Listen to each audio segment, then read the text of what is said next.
finally, Aaron, let's get to the big boy. That's right. The top 10 matchup, the second top 10 matchup we've seen this year after LSU, Florida State. You got Ohio State versus Notre Dame. I mean, brand on brand. Two classic college football teams going toe-to-toe in South Bend, Indiana. If this doesn't get you excited about college football, then I just don't think you're a college football fan. Notre Dame has not beaten Ohio State since 1936. So it's been a hot minute. Now, they don't play a ton, but they've lost like 5 or 6 in a row against the Buckeyes. Let me be very reductive, and I want to get your reaction to it. And this is not fair, doesn't tell the whole story, but let's just reduce this game to its barest elements. Last year's game, Ohio State had C.J. Stroud, one of the best quarterbacks in the entire country. 41 touchdowns, 6 picks in the year. Notre Dame had Tyler Buckner and Drew Pine, who were not good last year. Then you look at what Buckner did last week for Alabama against USF. Okay, we see how bad he is. Did you hear about what Drew Pine did last week at Arizona State? He got in 23 plays and turned the ball over 4 times. How that's possible, I have no idea. I don't understand. But the point is, think about that. C.J. Stroud versus those two last year. Then recognize that game was played in the shoe, and that game ended 21-10. Now you have a quarterback in Sam Hartman, quarterback in Notre Dame, who's thrown for more touchdowns than any quarterback in the entire country. For Ohio State, you have Kyle McCord, who may be good, but wasn't even named starter till week 3. I guess the point of all this is, and it's in South Bend.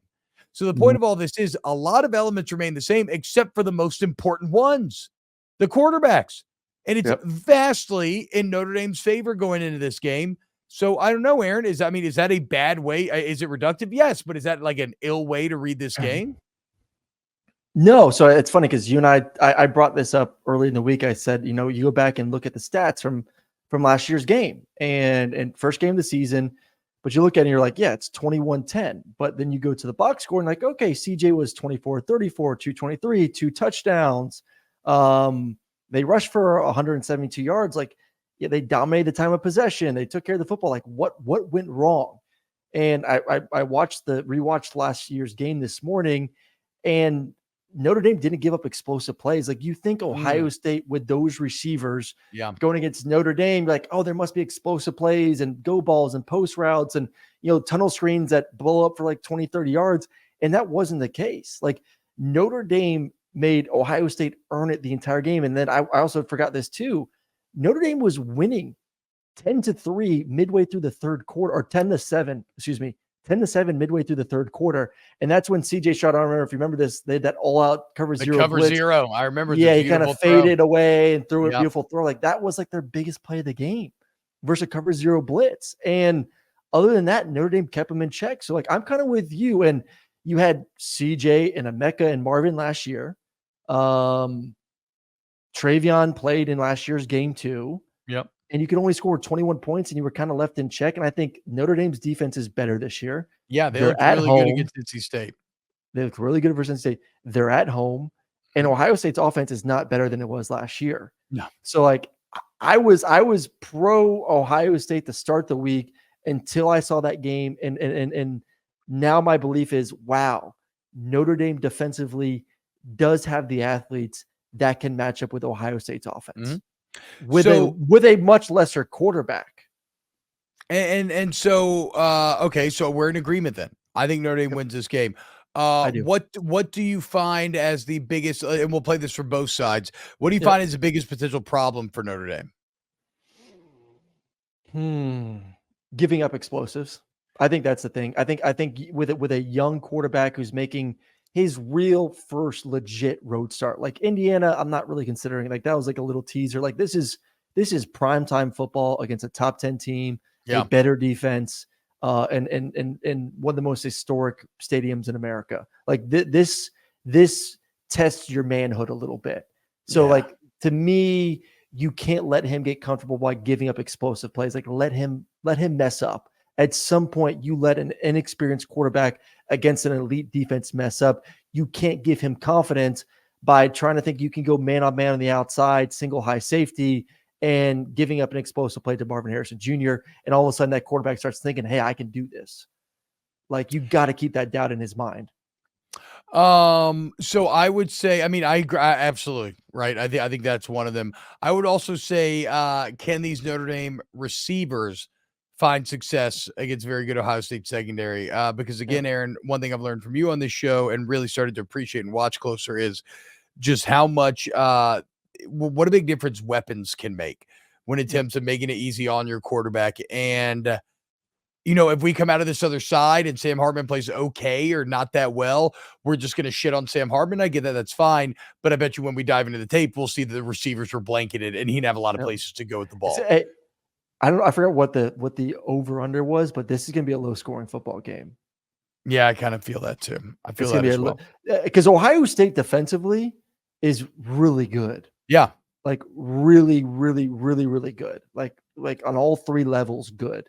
Notre Dame, really good in all three levels. Like, this is going to be a knock 'em sock 'em football game, take care of the football, field position type football game. And in that type of game, I'll give the advantage to the more experienced quarterback and the home team. We should have our snaps knock 'em sock 'em game of the week. What's a bigger knock 'em sock 'em game? This one or Iowa Penn State?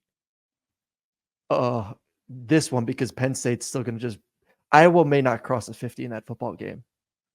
Yeah, you don't need to cross over 50 under score though. Over under Iowa crossing the 50 3 times in the football game. Relax. Even though their best tight end is hurt, so they're dead in the water. And they're okay, so that was biggest problem for I didn't know that. That sucks. Yeah. That was biggest problem for Notre Dame. What's the biggest problem for Ohio State? If you listen to your co-host in yesterday's breakdown, you would have heard me mention you said that. Also, I did say that. Shit. I'm sorry. Question in the chat: does T-Bob listen to Aaron when he talks? Yes or no? Okay, hold on. Do you want to play that game? Are we sure that you want to play that game? I mean, you ever heard the term glass houses? Let he is who without sin throw the first stone. So I know your ass ain't picking up a rock. Except to throw touchdowns. Yeah, exactly. From in the chat, pots and kettles. Pots and kettles. All right, what was your question? Biggest problem for Ohio State. Flip it. Biggest problem for Ohio State. Getting their quarterback. Same thing. They was like getting their quarterback in rhythm. Like, I don't think Ohio State defense really has many matchup problems. Like, I love the way Notre Dame's offensive lines played. I love their Estime in the way he's running the football right now. Like, I think their defense will be fine. And like, it's like, can you just get your quarterback in rhythm? Can you give him some easy throws to quiet the crowd, to build his confidence? It's like that to me, like, once again, like I said it on Monday, like, Ohio State's a quarterback away, in my opinion, from being the best team in America. Yeah. So, like, that's the big question in this game. Like, I don't question Notre Dame at all. Like, I think Notre Dame is, regardless of what happens this week, unless they get just blown out, is still a legitimate national championship team. Like, and a playoff contender, because I think they can hang with USC, and I know they could beat Clemson. But for Ohio State, like, the whole game and the whole season for Ohio State lies on their quarterback's shoulder. They got the receivers, they got the running backs, the offensive line looks good. They've had the best defense they've had in years. It's the quarterback spot. That's this whole game. So, and I agree. Once again, Aaron, we are simpatico here, because I wrote it as, can the O-line protect Kyle McCord? And then also, like, if you can get Travion Henderson going, that goes a long way towards getting McCord into the flow, like you were talking about. So already, though, in these answers, you could just see how much of all of this goes back to that quarterback position, right? Yep. I mean, that's what this is all swirling around. And look, if you're Kyle McCord, it's a great opportunity, because if you do this, all of a sudden, everybody's going to be believers. You're a made man. Everybody thinks you're great.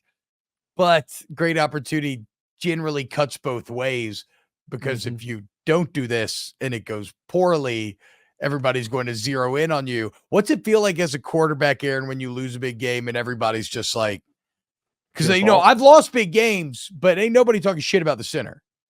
No, like, you guys can still go on the town and get drunk, and no one's really like saying much, but like you kind of feel like when I would lose a game or Georgia would lose a game, and if I dared went out, which I rarely did, you kind of feel like everyone's just staring at you like, oh, there's Aaron. He kind of shit the bed today. Or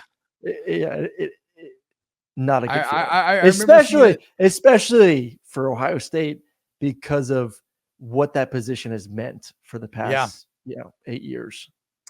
That's true. Ohio State and Alabama, even though whatever, Kyle McCord's way better than what Bama's brought to bear this year. Yep. But I mean, it's a lot on the line for the Buckeyes. They're going to feel far behind Michigan if they drop this one. And if you're Notre Dame and you want to ascend into Odin's golden halls and you want us to all believe in you, this is your, like, if Notre Dame wins this, they're basically a playoff team.